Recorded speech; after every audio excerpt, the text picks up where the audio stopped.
Title: The Terrifying Truth About Attica Prison and Its Violent History. Help this channel grow. Like the video, leave a comment, and subscribe for more stories. This helps us a lot. Thank you. The story begins. The prison that was ready to explode. Long before the world heard the word Attica echo across television screens in September 1971, the prison already carried a reputation that chilled anyone who knew its name. Officially called Attica Correctional Facility, this remote fortress in upstate New York was supposed to symbolize control, order, and discipline. But for decades, the walls hid a much darker truth, one of overcrowding, injustice, violent punishment, and desperation building like pressure inside a sealed chamber. Attica was built in the 1930s, a time when prisons were designed not for rehabilitation, but for absolute control. Massive stone walls rose nearly 30 feet high, surrounded by watchtowers that stared down at prisoners day and night.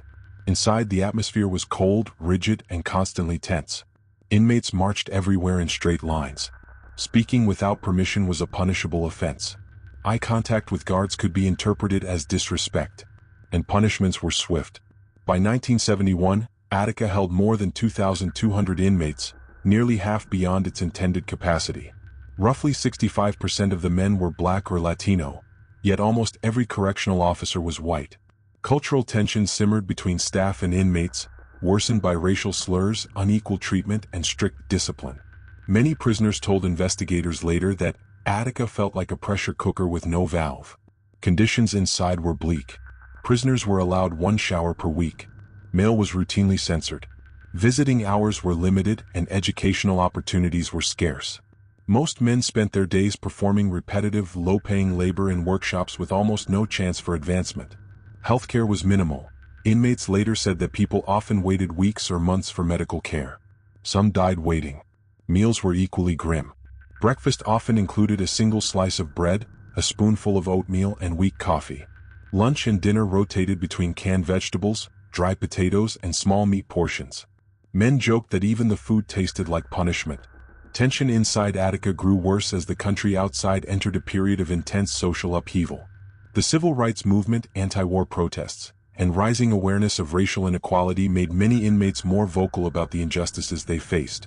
They wanted basic reforms: shower improvements, fair treatment, medical care, religious freedom, and an end to brutal punishments.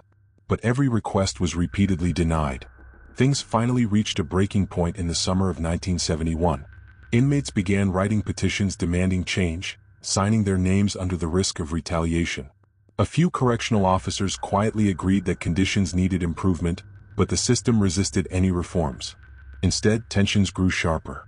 On August 21, 1971, a shockwave hit Attica. The news that George Jackson, a prominent black activist and inmate in California's San Quentin prison, had been killed. His death sparked mourning and anger in prisons across the country. Inside Attica, emotions shifted from silent frustration to open fear and distrust. Prisoners believed the system saw them not as humans, but as problems to be contained. By early September, the facility felt like it was seconds away from an eruption. Guards intensified their enforcement of rules, searching cells more aggressively and issuing more disciplinary tickets. Prisoners, feeling cornered, moved in larger groups, whispering among themselves, planning for something even they didn't fully understand yet. Then, on the morning of September 9, 1971, the pressure finally snapped. A scuffle broke out between two groups of inmates during routine movement. A door jammed. A guard tried to intervene.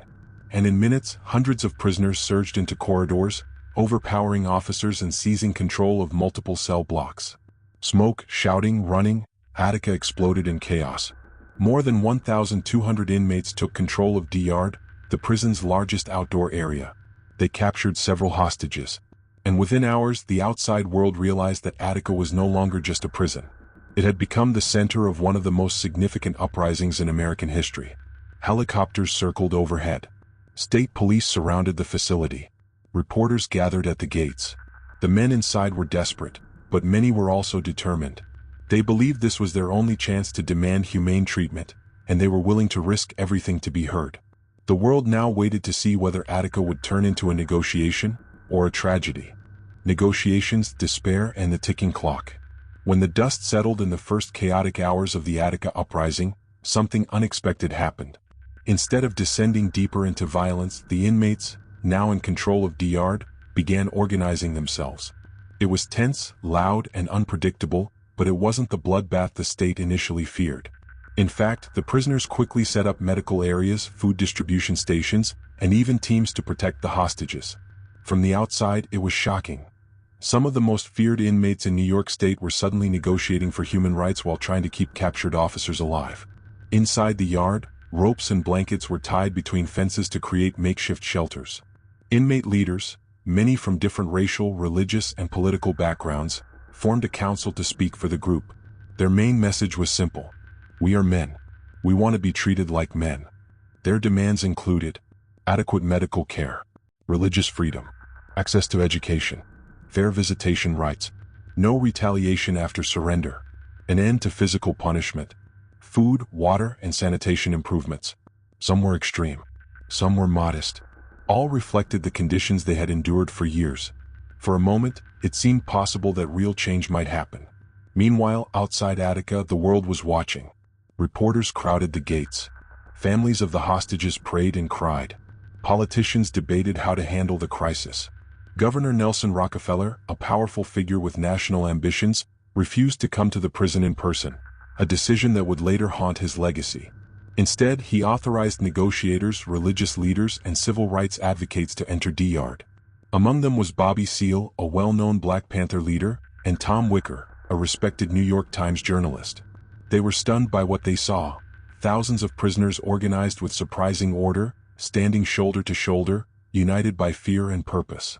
The yard echoed with chants of "We want justice," but also pleas for peace. Some inmates held handwritten signs begging the state to negotiate honestly. Others stood guard around the hostages, promising they would not be harmed. But underneath that fragile order, the tension was unbearable. Hours turned into days. Days turned into exhaustion. Negotiations stalled. The hostages, correctional officers and civilian employees, were blindfolded and terrified. Many cried, believing they would never see their families again. Yet, multiple inmates risked their own safety to defend them from more radical prisoners. It was one of the most complicated human moral knots in prison history.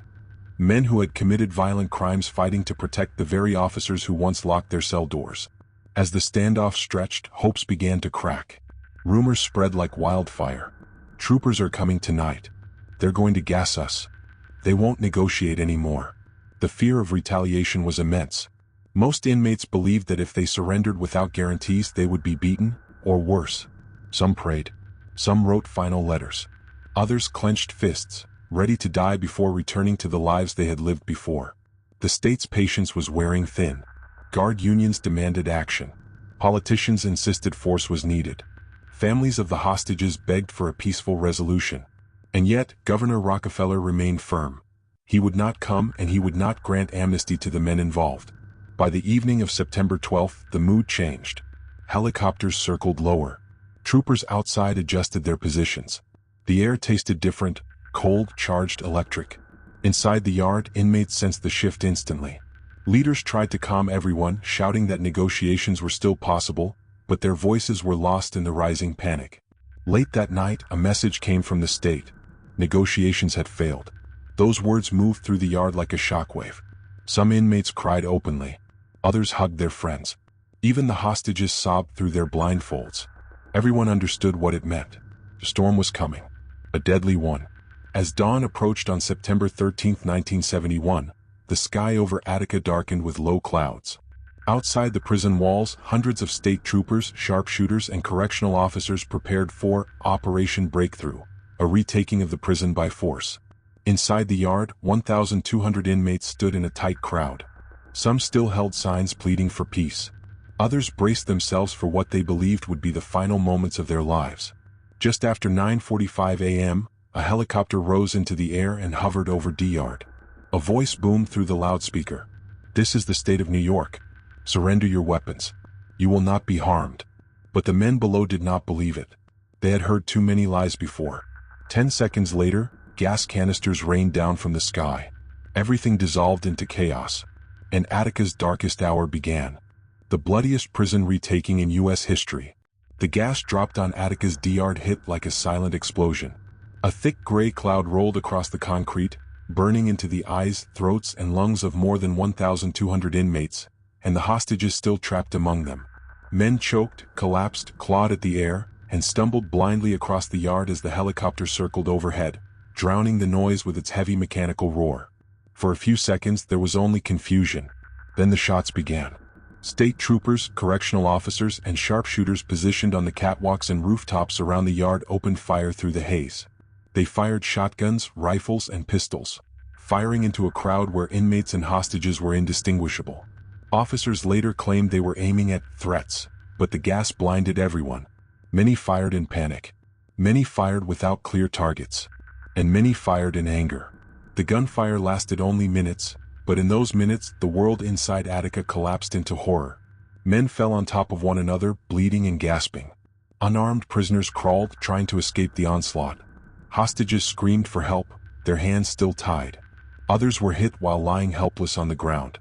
By the time the shooting stopped, 39 men lay dead, 29 inmates and 10 hostages, all killed by law enforcement gunfire. But the public didn't know that yet. As troopers stormed into the yard with clubs and rifles, the scene shifted from chaos to brutality. Survivors, coughing, vomiting, blinded, were ordered to strip naked on the cold yard floor. Anyone who moved or hesitated was beaten. Some were forced to crawl through mud and debris while officers struck them with batons, yelling insults and threats. Several were dragged across the ground by their hair. Officers later admitted that the violence was fueled by fear, adrenaline, and anger over the hostages' deaths. No one realized yet that all the hostages had been killed by the state's bullets, not by prisoners. A false rumor spread instantly. The inmates slit the hostages' throats. That lie raced through the ranks of troopers and guards, turning grief into rage. Inside the prison hospital, doctors soon made a shocking discovery. Every hostage who died had been struck by gunfire. None had been stabbed. None had been mutilated. The state's narrative was false, and someone in power had chosen to spread it anyway. News reporters outside Attica were told the same lie. Hostages murdered by inmates. Headlines across America repeated it. For the moment, the state was shielded from accountability. Meanwhile, the survivors inside the yard lay shivering, terrified, and bleeding as officers paced around them with weapons raised. Some prisoners were denied medical care for hours. Some were beaten again while being carried to ambulances. One man survived only because another inmate shielded him with his body. The retaking of Attica, intended to restore order, had become the deadliest prison clash in U.S. history. Days later, the truth started leaking.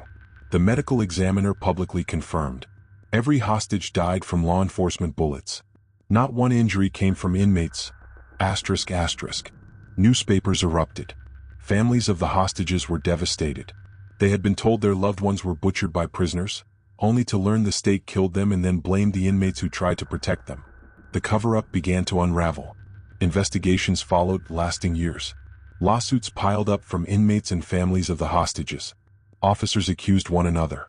Politicians denied responsibility. Governor Rockefeller insisted he did what was necessary, but critics said his refusal to negotiate, and his decision to order the retaking, sealed Attica's fate. Inside the prison, fear lingered for months. Survivors of the uprising spoke of constant retaliation, beatings, threats, and punishments meant to break their spirits. Many were transferred to other facilities under heavy surveillance. Some never recovered emotionally. Others carried scars for the rest of their lives. But something else happened too. Attica forced the entire country to confront what prison conditions had become. Photos of naked, beaten prisoners lying on the yard floor shocked the public. Investigators exposed the brutality, racism, overcrowding, and dehumanization that inmates had tried to protest in the first place. Reforms began slowly. New York modernized prison rules. Visitation improved. Medical care expanded. Educational programs grew. Painful as it was, Attica sparked change. Decades later, survivors, inmates and hostages' families alike, gathered to remember the tragedy. Some inmates said they had never intended violence. They only wanted dignity. Families of the hostages said the system failed both sides. In 2000, New York State finally settled lawsuits with former inmates, acknowledging that the state committed serious abuses after retaking the prison. Today, the very name Attica still echoes across America. It is a reminder that beneath concrete walls and razor wire, prisons hold human beings, that silence can be deadly, that desperation can ignite into crisis, and that the truth, even when buried, will eventually surface. Attica was not just a riot. It was a warning, one that still haunts the U.S. prison system decades later.